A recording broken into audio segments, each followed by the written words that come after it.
I got the worst sunburn in my life because I was in the water for too long, and I got out, and I was literally a lobster. It was the worst sunburn in my life. Salt water is the natural sun tanning oil. You want to know why I stood in the water for so long? This was back in like 7th grade, I think, and this is when I had bad acne. So what do you think the water was going to cleanse? I always heard that salt water is good for your skin, so I sat in the water for like 45 minutes, and I came out like a lobster. Yeah. Just go in the Dead Sea and just float there, face down. That's pretty far away, isn't it? Yeah, it's a trip. That would get rid of everything, all of your problems. You'd come out, you look like fucking Bradley Cooper. Isn't the Dead Sea? No, it's about the salt. That's what it is. I seen that little cage of his they kept him in. I heard about what all they did to him to make sure he kept cooking. So sorry. I don't know what to tell you. No way I'm helping you people put Jesse Pinkman back inside a cage. Hello, everybody, and welcome back to another episode of Nerd Soup. I am joined today by Nash and Teddy, and we are here. I am Bo Oliver. Forgot to introduce myself. We are here to, what are we doing? El Camino. El Camino. We're reviewing El Camino, a Breaking Bad movie. I'm giddy right now. You are giddy, because you love this movie. I did. So you just want to jump right into it? Yeah, let's do it. You want to spoil your score? Yeah, wait, before we get into that, Yeah. how's the stand-up coming? I got some bits. Whoa. Walter White. And no. Hell no. I was so upset hearing that. I'm like, wow, they really cut it like that? Yeah, in the police report, right, when he's in the car? Yeah. White, the former Albuquerque school teacher who was the subject of a 6-month international manhunt, was found dead late Tuesday at the scene of a gang massacre which claimed the lives of 9 people. Well, before we start, where could we listen to this stand-up? Yeah, where can we check you out? Is there a website we could buy tickets? We're going to do it here, right? Oh, no, I thought we were going to do it live and record you. Zero chance that's happening. No way. Walter White, dead. Bye-bye. That hurt me. That shook me to my fucking core. That grounded me. Well, we should have known that. I mean... Is Walter White dead? You know what? Yeah, I'm gonna give you that one too, Rich, because I love you so much and because it's your 5th anniversary. Yes, Walter White is dead. Yes. Okay. There was a chance, man. There was a chance. That's the only reason why I didn't like. There's the one thing I didn't like about this movie is that I found out that Walt was dead. I was hanging on to that for dear life. Well, the flashback was nice. Yeah, that was my best scene in the movie for me. Oh yeah, really. Well, it was almost like the final goodbye from Walt. It was, and it was just so powerful. Yes, it was, because he tells Jesse, he's like, you're lucky that you found something you're good at so early in life. So it was a nice final goodbye, and they look good. It looked like we were back in the episode. Yes. Like back in that time frame. And that's very much how this whole thing felt. It felt like a big episode. Everybody looked the same except for Todd. He looked fatter, and Badger looked fatter. Yeah, they mentioned that with Badger. They mentioned that he put on some weight with his clothes. Yeah. Yet Jesse Plemons, his face looked bigger. He looked a bit bloated. He looked fantastic. horrible. But he was fantastic. He's a psychopath, man. Oh my god. He was the second best character in that movie. Oh, no way. I was fighting with myself to either think that he really isn't that bad and he's going off of his uncle, or he really is just a complete psychopath. No, he is legit like a stunted psychopath where he's so immature. He doesn't really understand what's going on. I mean, he kills his maid because she found his money. He literally could have just said, it's my money. Yeah, you could have found a better way to deal with that problem. And he's like, oh, Jesse, help me, toss this woman out of a window that we rolled up in a... That thud was so loud. Yeah. And the whole neighborhood be like, what the fuck was that? Yeah, what the fuck are they doing up? That's what makes this show so good, too, because I found a way to laugh at that because it was Jesse doing it. And it would only be Jesse having to fucking push a dead lady off of a building onto the floor. Yeah, it's a classic Jesse story. And the way that they use these flashbacks, the flashbacks happened, except for the Walt one, where it was Jesse was going to return to these moments. They had the candy welding company and obviously the one with Todd to go back and get that money. But the flashbacks I thought were handled well. I always like that little pockets that you can look at in the show and think, oh, Jesse was doing this while we're watching this scene. And you kind of forget how horrible that was for him, being in that cage for 6 months, I think it was. How long was he in that cage? Because they make it with how long the gap it was since season 5 and when Walt came back to save him. You lost a sense of time of how long he actually. I felt like he was in there for like years. Yeah, well, I know it is a year because Walt, he celebrates his birthday by himself. And I think he ends the show, he turns 50 in the beginning of the show, right? Yeah. And then he celebrates his 52nd birthday at the end. So that Wow, time all this frame- happened in 2 years. In the beginning, I thought they were going to get more into his condition getting out of that after escaping the PTSD because, when he wakes up and it's dark, he doesn't know where he is. The jump scare in the shower. Yeah, they kind of killed that off. They touched up on a little bit where you thought he had the flashback about the cage waking up and then the shower, and then they kind of just did it after that. Like, it was kind of weird to even bring it up in the first place, I love that they did that because that was the one thing I was fearing with this movie because I didn't want it to be flashbacks and what happened to him, which I was so happy because it wasn't a retelling of a story of what happened to him. This is like moving forward. So you show a couple clips. It wasn't Jesse Pinkman dealing with the PTSD. It was him trying to get free and restart his life. The one moment I thought was the best scene was when he pulls the gun from Todd's glove compartment and he's contemplating whether or not he should kill him. I thought maybe he was going to point it at his own head. Mm-hmm. The acting in that scene from Aaron Paul was incredible. Both him and Plummins. I mean, he was... But that we both kind of looked at it because me and Bo watched the movie together, and we kind of just looked at each other. And I said to him, when Aaron Paul's able to full on have a crying breakdown and have the same time be able to say that he wants pepperoni pizza, to kind of calm himself down. I mean, that's amazing acting right there. It just showed how he was obviously the best character in this. And then Todd was number 2. It shows how caged he was because he had his chance. But then it had to be going through his head. Like, if this thing's not loaded and he's trying to test me, I'm fucked even more. So then he reasoned with it. I think he was worried about Brock more. Because they find out that Todd dies. Yeah, and that's one thing I like too, was because he matured. Like he knew the repercussions of what he would have done. Because he could have left, he could have killed him. He could have done a whole bunch of things, but you still have the whole neo-Nazi group back there waiting for you. Well, Jesse always had a soft spot for kids. He had the relationship with Brock. Yeah. Remember the abandoned boy who was born to those crackheads? The red-headed kid that he forms a relationship with. They were trying to break open the ATM, right? Yeah. Well, Jesse's got a good heart. That's the thing. He's got a big heart. And that's when he calls Joe, the guy who owns the junkyard in the very beginning. He's like, why would you do this? He's like, you're a good kid. Slaps him right in the face. Yeah. And then he's like, wait, no, you're being tracked. I'm out of here. But seeing his friends, I thought Skinny Pete and Badger were just as funny as they always were. Hilarious, bro. Yo, that whole exchange when they were playing the game. Your Apex sucks, and like you drive like my dead grandma. Like that shit is so funny. That resembled 40-year-old's version. That it was like completely how like that 1-2. Oh my god, it was hilarious. I wanted more. So funny. I wanted more of Skinny Pete. I'm upset we didn't get more of him.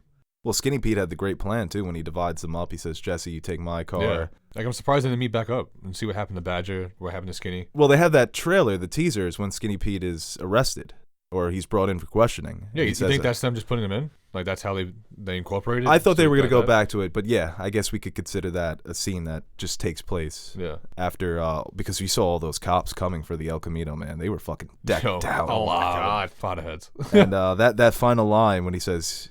You're like my hero and shit. That was so cute. Why are you doing all this?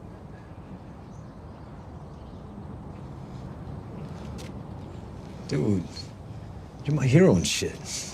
What they keep saying? They kept saying church. Church. Yo, and that's church, yo! Badger's such a dick, man. Jesse, were you really caged up? And that's the interesting part about it, too, because...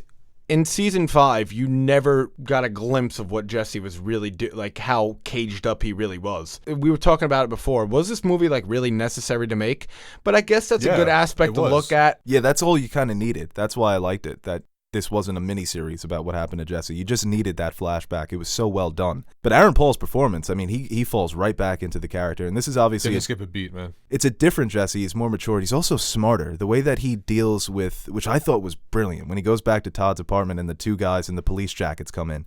That whole sequence to me. Yep. Nobody does tension like Vince Gilligan, man. You never know. And the criminals are always so smart. You know, it's just such a smart idea to do that, dress up as cops. But when he convinces the man not to shoot him, I'm like, that's Walt. That's Mike's influence. That's Gus. I know where the money is. He knew, like, he could have just kept his mouth shut and got gagged and then... Right. Know. And then he tries it with Robert Forster's character, the dude who helps you get away. It didn't work. No, he wasn't having that. See, he did a couple pump fakes, and everybody else was falling it, but he stayed right on his feet. That was a great scene, blocked that fucking shot. got right out the response time. And he's so good, man, Robert Forster. That's another element I love of Breaking Bad. All these niche criminals. This guy runs a vacuum store, but he can also just completely vanish you off of the face of the earth. And you know what it was? Like, Jesse was like, he said 96% sure that it was him, and he still wasn't budging. Like he still wasn't giving himself I knew up. it was you. Yeah. Yeah. He's like, yo, bitch. Yeah, I knew it was you. Like, Hearing him say bitch again was great. Yeah, It was his catchphrase. I'm a little disappointed. I wanted a little more bitch in it. But I guess I know where he's emotionally depressed and, well, I shouldn't say depressed, but he's banged up. So I guess he's not in his normal state. So I want to address the elephant in the room. Okay. My 10 out of 10. You did give this movie a 10 out of 10. Yes. I would So- love to talk about this. There's so many implications why it's got a 10. My 10, I'll say off the bat, is that I'm not saying it's the best movie ever made. I'm giving it a 10 because I think it deserves a 10. First of all, Vince Gilligan had so much to risk by making this movie, and he made it end perfectly. Everything was perfect. The script was perfect. The acting was perfect. It was, it's the It was perfect the ending I epi- wanted. I saw Jesse get his goodbye, and He got closure. yeah, exactly. I got the closure I wanted with Jesse. Yeah, and he got a happy ending. Which I you love could- that. You don't yeah. see Well, that. That doesn't happen. Well, time out. Let's not make out Jesse to be like he's some kind of angel that deserves a happy ending. care. That's exactly the point I was going to make. You can debate whether or not he deserves. Like, he a never happy deserved ending. that. He deserves it. It's about him. I think he deserves it. Well, it's He's kind Walt of a pushed piece this of on him, shit. man. Walt pushed all this on him. He had his own choice to back out. Aaron's a victim. Wait, you mean Jesse? Aaron, yeah. As an epilogue, somebody made the point that Jesse Pinkman, out of all the main characters, needed more closure. I love the ending of him riding off in the El Camino, screaming. It cuts. What happened to him? We don't know. Vince Gilligan always said he probably got caught. Now we know he didn't. The ending ties back to the beginning because he has that moment with Mike where they're discussing, their current Alaska. predicament. Yeah, and he tells him, where would you go? He says, Alaska. It's a place to start fresh. Bob Ross loves Alaska. Isn't that where? That's where Walt went too, isn't it? I don't know if he went to Alaska. Maybe. I know he goes somewhere He cold. went somewhere chilly. Yeah, he went somewhere north. I don't remember where he went. I think it was Alaska. Oh, no. Was that Dexter that went to Alaska? Where did... The Simpsons.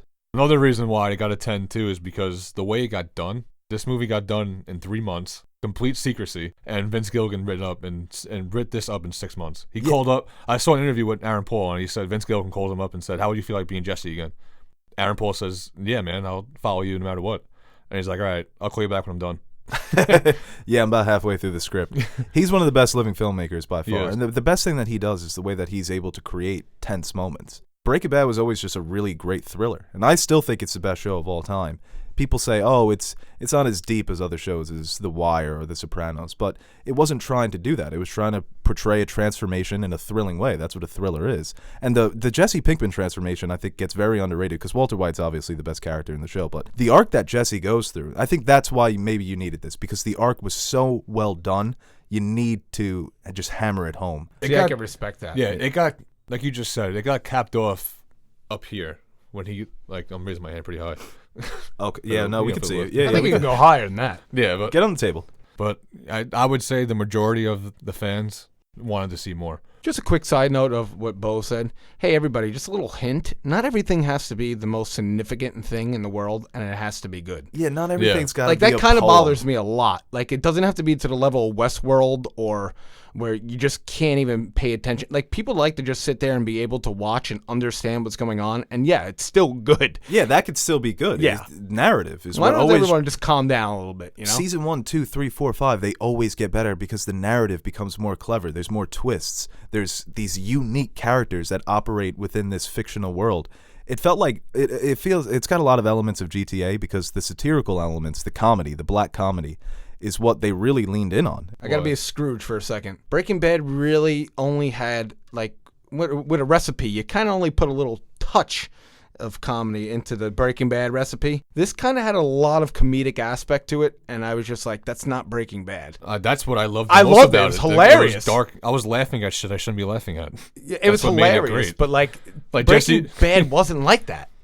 Like, I just know Jesse's, like, what he's thinking, being in that fucking cupboard for the entire ride. Like, when he pops out of the cupboard, like, he's just sitting there like a rat. Yeah. I don't know. I thought that was funny. Like, No, there were a lot of. I mean, Breaking Bad. It kind of does start in the beginning. It's a black comedy, but I made the point when we were watching it. Season 5 is dark.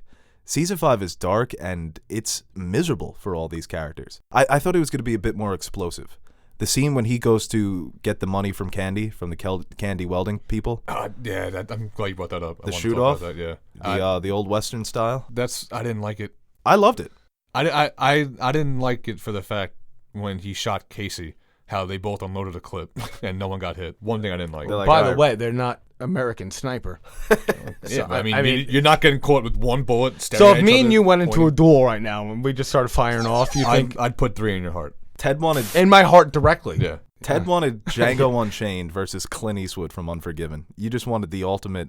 He hit him with a do-si-do, though, out of the pocket. Yeah. I said that, right? Because he had that was the second gun, right? I completely forgot about the second gun. I'm like, oh, wait a minute. He's not playing by any rules. Yo, you're here. on fire, man. And they kind of like, He was on fire. What was up with that? That's another thing. That's like continuity too. Like, yeah, your shirt's gonna be on fire. That's like a little nitpick. That was great. You know, Right, like, yeah. just like the details. the thing, yeah. Attention to detail in Breaking Bad has always been so impressive. Yeah, because there's no empty lines in that show. No. So, like with the license plate too, I was trying to figure out if there was like a symbolic code. That and I when thought he the same backed thing up.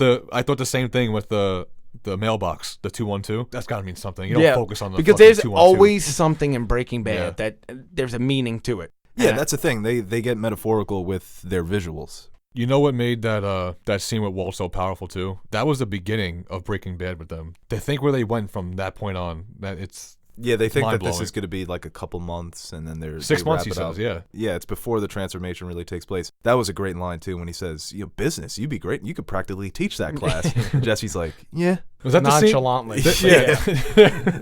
I totally graduated high school, you dick. Yeah, he's like, "You got to get your GED." And it's funny because Walt is almost pushing him to go down the path that Walt went, and then look where it left Walt, just completely miserable. But maybe that's something that Jesse Pinkman wanted at the end. He wanted that quiet life after going through hell with Walt. You can go ahead and say it. College is a ripoff. NCAA scam. College scam. Yeah, Jesse never wanted to pay taxes, right? When Saul tries to Yeah. get in, he's like, "I'm a criminal, yo." Yeah, I'm a criminal, yo. And there wasn't enough yos too. The callbacks. Only out of Skinny there was, but Yeah. Well, that's that. Jesse's he's just so mature at this point. Yeah. he's just a hardened criminal. like I said, yeah, he's been through a lot. So when you hear on the news, it's like these two men were responsible for the biggest meth operation in U.S. Yeah, man. history. It's That's- like, holy shit, yeah. I guess your they were. ego's got to go through the roof. Yeah, well, Walt was. I'm talking empire. Yeah. I love that scene. Did you guys catch yourself wondering who the welder was at first? Because I fucking couldn't think of it. We were wondering. But I'm it was- happy that I'm glad it wasn't just me. He wasn't a Breaking Bad Yeah, he character, right? wasn't. Yeah, no. See, we were saying that maybe if he was in Breaking Bad and Jesse, we recognized that, it would have felt sweeter to watch that character die. Because in a way, he's kind of presented as an antagonist. When he tries to do the duel, it's just because he's on coke. He's just feeling Yeah. himself. Oh, by the way, he just got $333,000. So you're definitely feeling yourself. Oh, and after getting laid, so I love. the ultimate ego walk.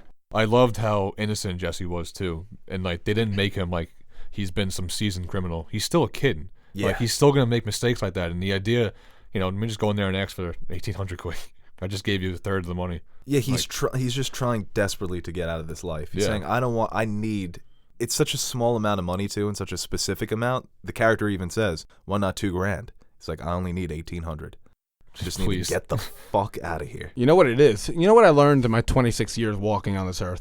When you're desperate, you'll believe in anything. And what he does, he believed. He needed that 1,800, and so what's the best option at that point? Just walk in and ask for it. Did you for a second think that he was gonna pop off everyone when he said there's 5 of us? What are you gonna do? Yes. For a second I thought he was gonna go 1, 2, 3. I mean, the guy with the Coke tray dropped all of the Coke, so he wasn't going to do anything. Yeah, it's funny. You could tell that these people weren't. He was shaking. No, yeah, all these guys Weren't aren't professional criminals. criminals, no. They aren't criminals. I don't think they are criminals. They had the association with the Nazi gang, and that's how they knew. Mm-hmm. They knew after they all got killed. What did you guys think about the final scene with Jane? Kristen Ritter returning as Jane. That's where I cried. Well, I didn't cry. I teared. I mean, is that crying? A tear? Yeah, I'd Yeah. say that's yeah. If you shed a tear, he was so happy, man. I'm just so happy to see him happy finally. Jesus. I don't Nash know, doesn't like Jane. why Well, she was a bad influence on Jesse. He relapsed because of her, right? they were drug addicts. Okay. Well, he was doing He good. became addicted because of her. Yeah, he was doing good, and then They were chilling. I like the character of Jane. She's obviously not the best person. well, you convinced me. I think it was appropriate to have her there because she had such a big influence on, I guess, his outlook on life, that he does eventually want to settle down, because that was their plan. Take the money that they got from Walt, from Gus, and just go away, start their own life. That was the person that he loved with, and that devastated him, man. That put him down in a spiral. That's where he's in the crack house where Walt has to rescue him. Yeah. And I do like the character of Jane. She's not a great person by any means, but No, but that's his love, and that's where he's happy. Yeah, it felt fitting for that was a good flashback, because that's just a flashback, right? Or That was, yeah. yeah, or hallucination. Cause Yeah, I think that was more of just like what I would do if I saw her, right. kind of thing. That But letter he sent to Brock, too, was great. before we get into anything else, could we send a bump set Spike to Spielberg to go tell him to go fuck off and play in traffic? Because there was one scene that if you went into the movie theaters to watch, you wouldn't have caught with the envelope on who he wanted to say goodbye to, because it was so fast. I mean, it wasn't crazy fast, but it was. I've got bad eyes too. Yeah, and it was just like, what is that? And it was to Brock. I rewinded it. Spoiler alert, by the way. I don't know if we said that already, but I mean, if you're fucking okay. Well, it's the same thing with the Joker recently when he's looking at the picture of his mom, and on the back there's an inscription, and everybody's yeah, there's right exactly. But now everybody's writing theories about it, but you can't really see that when you're sitting in a theater. The theater experience versus the home experience. I like them both. There's so many pros to staying home. I like the home. There's a lot of pros to the home. I like the home. Like I can make Did you chicken just tell nuggets. Steven Spielberg. I can make chicken nuggets instead of popcorn. Yeah, because like, why do you have to be a little baby? Like, oh, you won already, bro. Why do you have to freak out? You just told the greatest living director, arguably, to go play in traffic. Yeah, play in a ditch. Hey, Stevie. Yeah, go play in Yeah, a because ditch. why you have to be a baby? You won. Oh, don't put it on Netflix movies can't be nominated for an Oscar. Blah blah blah. That's what I want. Do you think this gets Oscar? Sorry. Do you think that this gets Oscar consideration? That's what I wanted to ask. I think Aaron Paul might get nominated. He should, man. I think it was one of the best performances I've seen this year. They came back from. It's been 10 years. Well, that has been 10 years. I mean, since season 1, it's yeah, since the season 1, but it's been anniversary. 6 years since it's ended. He was great. I think he's underrated in the To show. come back right on to not miss a beat and nail it like it was season 5 again. That's a fantastic. Something job. that hypes it up too. Sorry to cut you off, Ted. No, but oh, okay, good. Well, I was gonna cut you off anyway. He was somebody that just came off the streets. He had no acting before this. He was on The Price is Right. Yeah, he was on The Price is Right when he was like 17. Making corn pop commercials. Yeah, and I mean, he just came into it, and he became one of the most iconic characters of television history. I think he deserves a nod, at least, Not a win. consideration. No, Because Joaquin Phoenix got it in the bag. To be nominated, though, that would be such a... well, For a Netflix, can I yeah. get a drum roll, please? Do you consider? I don't. What? What movie was better, The Joker or El Camino? El Camino? Joker. Yeah. Yeah. Well, you get wait. So you give El wait, Camino wait. a 10 out of 10. That's got to be your number 1 movie of the year. Does it have to be? No, it doesn't. Well, have if you to give it be. a 10 I'm out of giving 10. for the movie itself, I think the movie was a 10 out of 10. Hey guys, thank you for watching this video, and of course we would like to thank our Patreon supporters. Without you guys, Nerd Soup wouldn't be Nerd Soup. Seriously, your support is what keeps the fridge full, so thank you once again for your support. If you are interested in supporting Nerd Soup through Patreon, visit our page and check out the different rewards we offer to our fans. If not, then no problem. We appreciate anyone who takes time from their day to watch our videos. So thank you to each and every one of you out there watching, and remember to like and share this video. And hit the subscribe button if you want to see more videos like it. Or don't.